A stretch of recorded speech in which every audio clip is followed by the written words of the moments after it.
Hello learners of all ages, my name is Mr. Montgomery. I teach 4th and 5th grade math, and today we're going to be learning about multiples. Now, very commonly 4th graders and 5th graders mix up what are factors and what are multiples.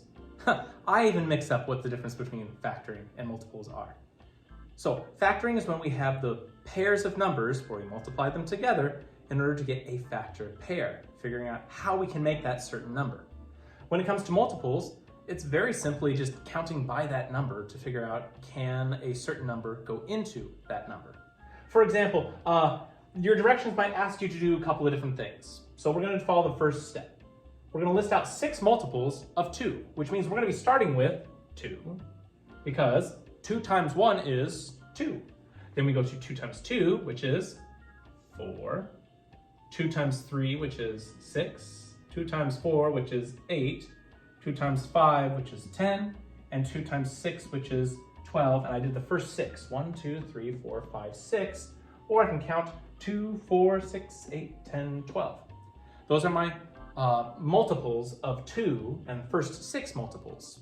Now, every once in a while, your homework or the book might ask you, is a certain number a multiple of that other number? So, is 11 a multiple of 2? Well, I'm looking at my list right here, and 11's not on that multiple list. So 11 is not a multiple of 2. Let's do one more example. The directions say, is 18 a multiple of 4?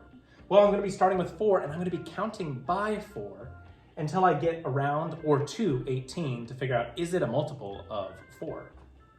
So I'm going to start with 4, because 4 times 1 is 4. 4 times 2 is 8. 4 times 3 is 12.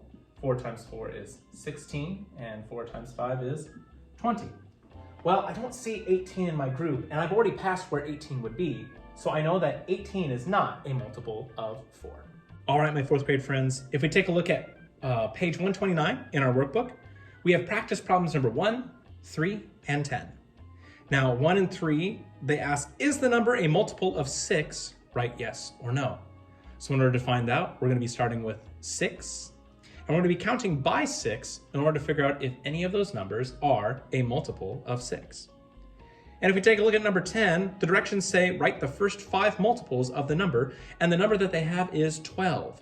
So you're going to be writing the first 5 multiples of 12, starting at 12 and counting by 12. If you have any questions on how multiples work, please let me know once you come to class tomorrow.